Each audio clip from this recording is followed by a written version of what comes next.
Indigenous people's capacity to develop as individuals and as a people is based on a social order that is determined by the people themselves.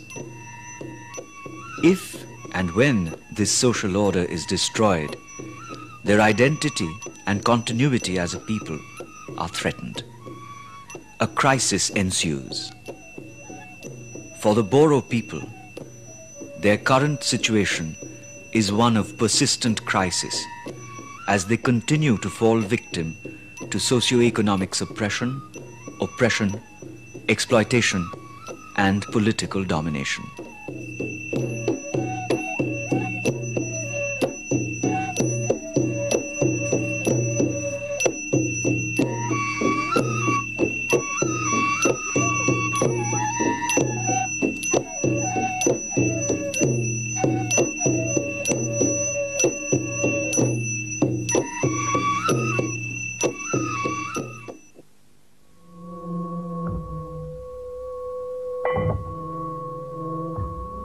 Since time immemorial, the Boro had ruled not only the entire Brahmaputra and Barak valley, but also some parts of West Bengal, Bihar, Nepal, and Bangladesh. In different places and times, the Boro were known by different names: Kirata, Mlesa, Kachari, Sutia, Moran, Koch, Dimasa, and Tipera. Since historically untraced ages, the Boro had exercised highly developed political, legal, and socio-cultural entities. Historical monuments and remains at Dimapur, Nagaland, Khaspur and Maibong in Assam, Tripuri Castle in Agartala are mute witnesses to the heights of Boro civilization.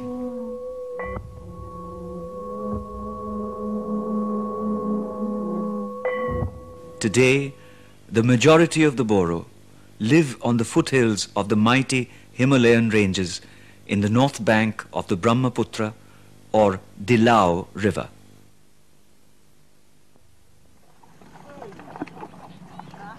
When a Boro works on a piece of land, he establishes a spiritual and legal bond with it. His community facilitates such bonding. He too is loyal to the interests of the community.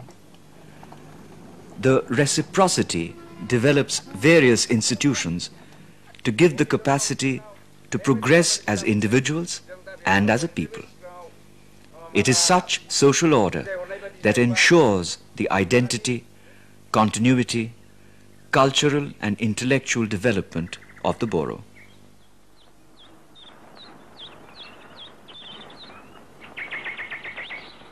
The Boro have their own Tibeto-Burmese language. They have their own religion, laws and customs. The Sizo tree, five-limbed, is an apt symbol of worship. Central to the Boro ethos is the concept of harmony.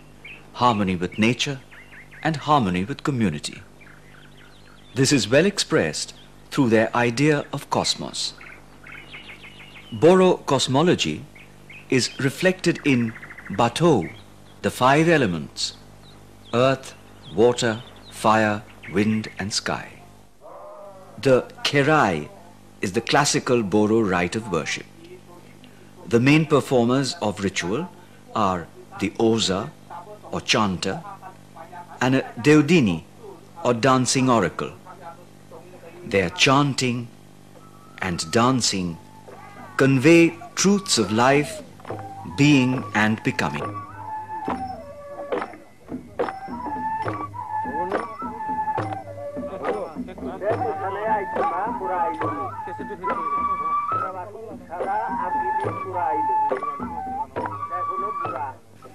The altar for worship is around the Sizo tree, the Euphorbia splendens. It is fenced in with a round frame of split bamboo. There is no priestly class or caste system. Usually, men of age with social respect are chosen to have spiritual responsibilities. Such a Boro is known as Deuri.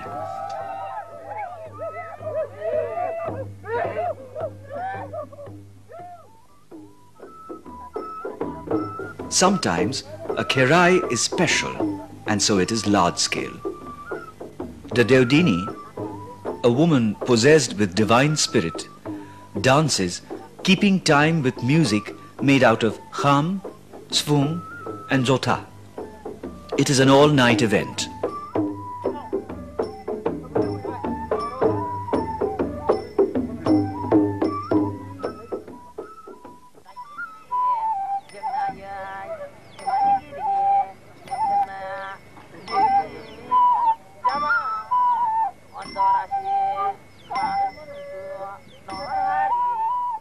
The Oza chants continually.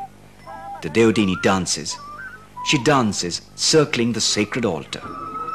Finally, the divine spirit in the Deodini lifts her high beyond the realms of space, beyond the confines of time, far into infinity.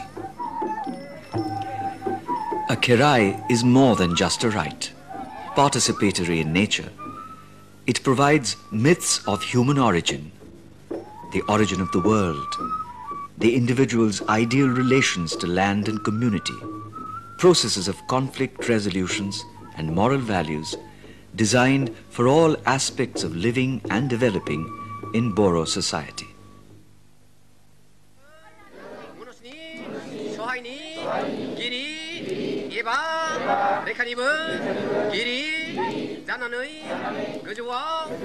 In the early part of the 20th century, a socio-religious movement was launched by Guru Kalicharan Brahma, mainly as reaction to the continuous conversion of Boro people into alien folds. The religious movement, called the Brahma movement, was instrumental in the development of educational, cultural and political consciousness among the Boro people.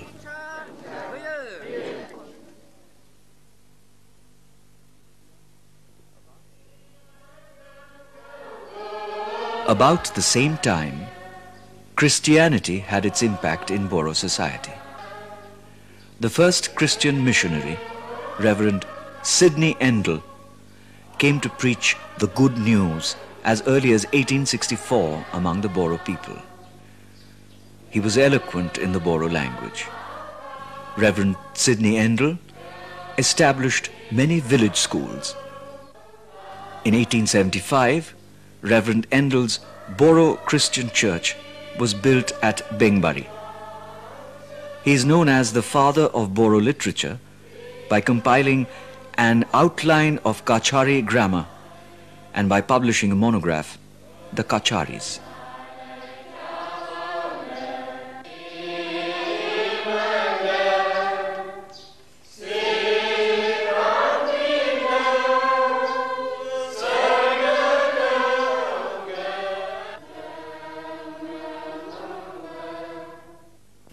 Cradled in lush valleys, protected by majestic green hills, nurtured by teeming rivulets, enchanting flora and fauna, the Boro lives in his basic social unit, the village.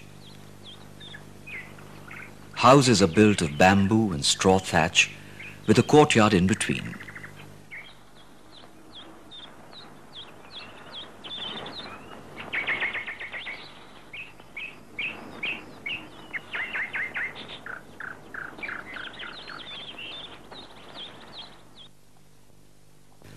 Agriculture is the prime occupation.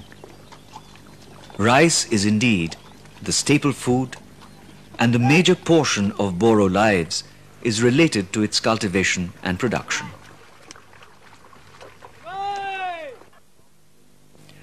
In a land crisscrossed by fast-flowing rivers, rain-swollen rivulets, and soft, boulder-strewn, tinkling streams, fish is plentiful. Boro women enjoy fishing, both for pleasure and food. Fish traps are known as zekai and folho. The fish basket is known as kobai. These are made out of bamboo fastened with cane.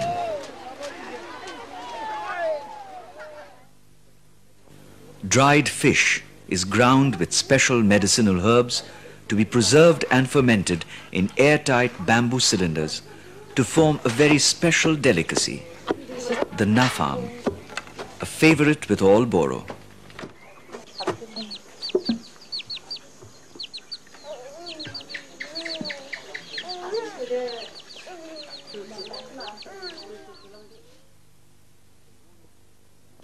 Except for beef, the Boro eat a wide variety of food: fish, crabs, snail meat, silk pupae, rice cakes, pork, exotic herbs and bamboo shoots are the favorite cuisine.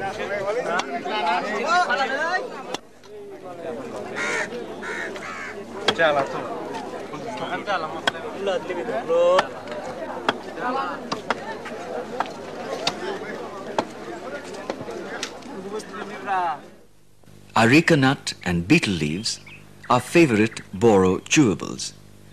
Each and every courtyard has these trees. Visitors and guests are warmly entertained with betel nut. Areca nut has a fairly permanent spot in the Boro mouth. Another flourishing industry among the Boros is sericulture.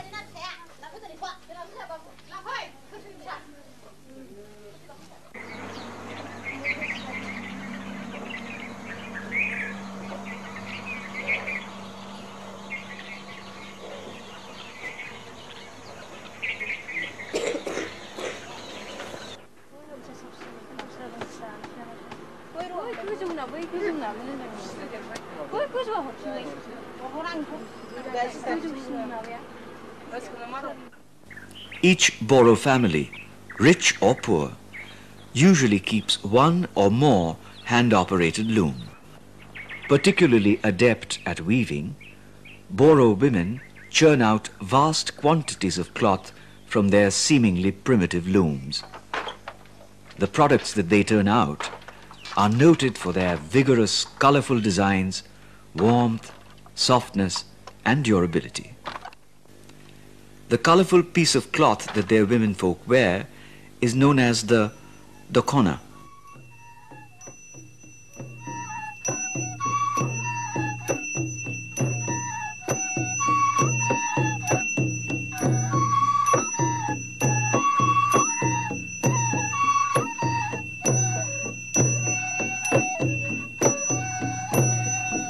With song on their lips and rhythm in their gait, music and dance are an integral part of Boro cultural life. With soft, flowing movements, strangely reminiscent of flitting butterflies, the Bogorumba is the most popular dance.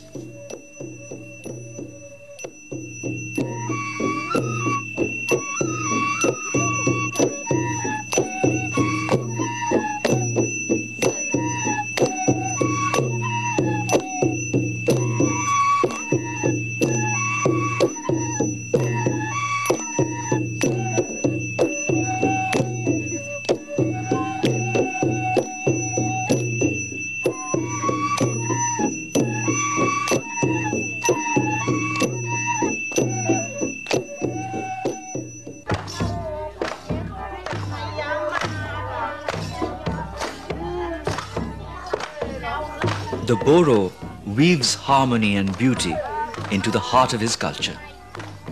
Spring heralds a new Boro year.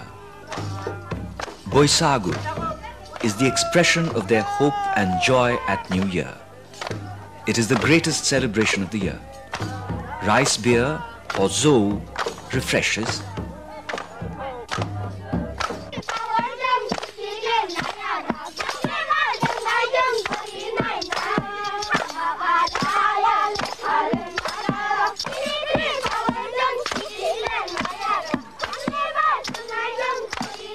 Love songs repair spirits. Dancing renews and reunites. The Boisagu is the triumph of soul, color, warmth and life.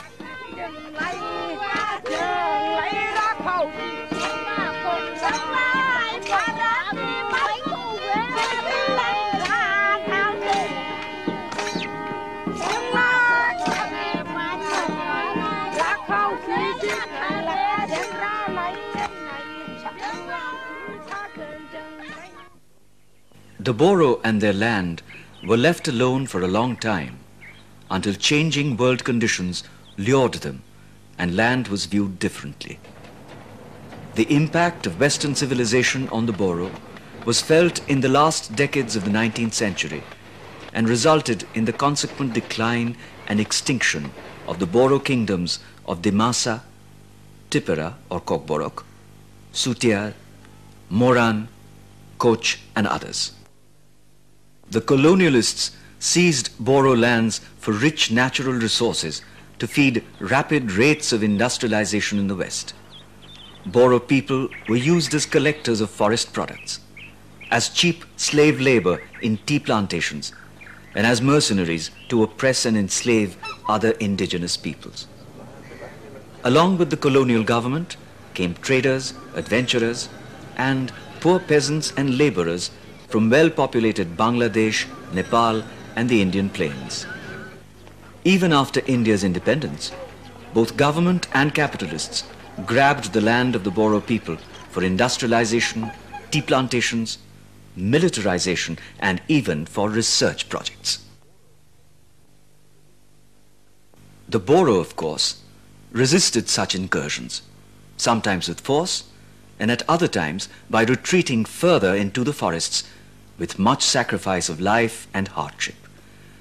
Transmigration schemes of the government and the unmitigated settlement of land with hungry outsiders, backed by vote bank hungry politicians, deposed and uprooted the indigenous Boro people.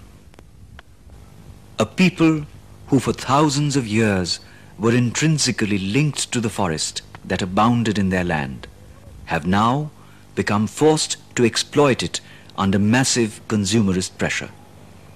Other than the Boro people, the outsiders have been encroaching in the forest land, creating tremendous ecological problems. Timber merchants, with the help of government and local timber smugglers, logging day and night, exploit the native Boro people as laborers.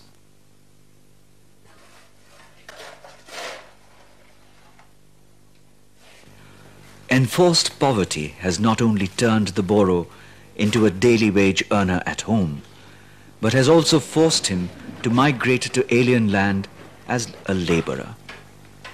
More than 50,000 laborers have been forced to work in the coal mines of Jayantia Hills in Meghalaya in dangerous and unhealthy conditions.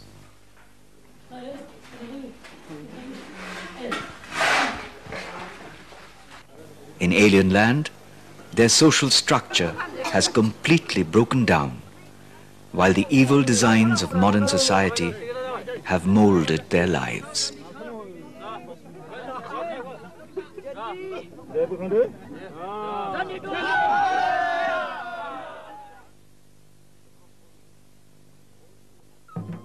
The Kokborok, known also as Tripuri, had ruled the smallest northeast Indian state, Tripura, till the early part of the 20th century.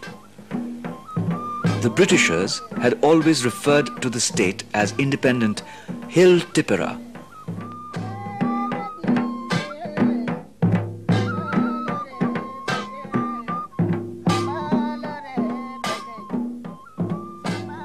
Surprisingly, just after joining the Indian Union in 1949, the Kokborok, who were owners and constituted more than 90% of the total population of Hill Tipperah prior to the 1947 partition, have been reduced to a microscopic minority.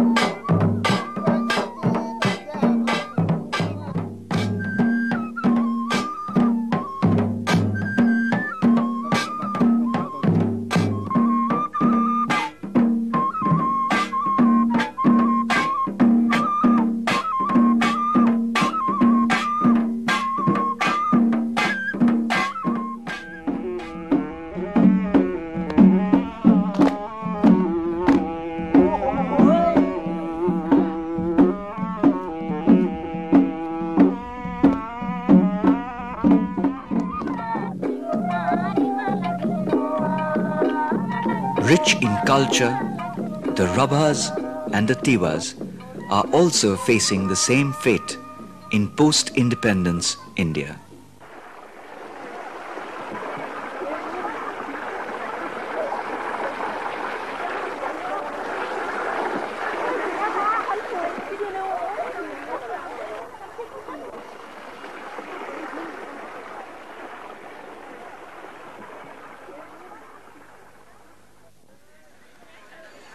The systematic subversion of indigenous social and political institutions and the imposition of alien institutions have forced most Boro to accept the new order of living. Nevertheless, despite the onslaught of the colonizers and the politically dominant society, the values espoused in the indigenous worldview, in the indigenous social and political institutions, are not completely lost. Enough of the old social order was preserved or remembered to spark off a new fervor and promote the Boro to reclaim their identity and their dignity as a people. Now, a long and difficult struggle has just begun to restore the lost heritage.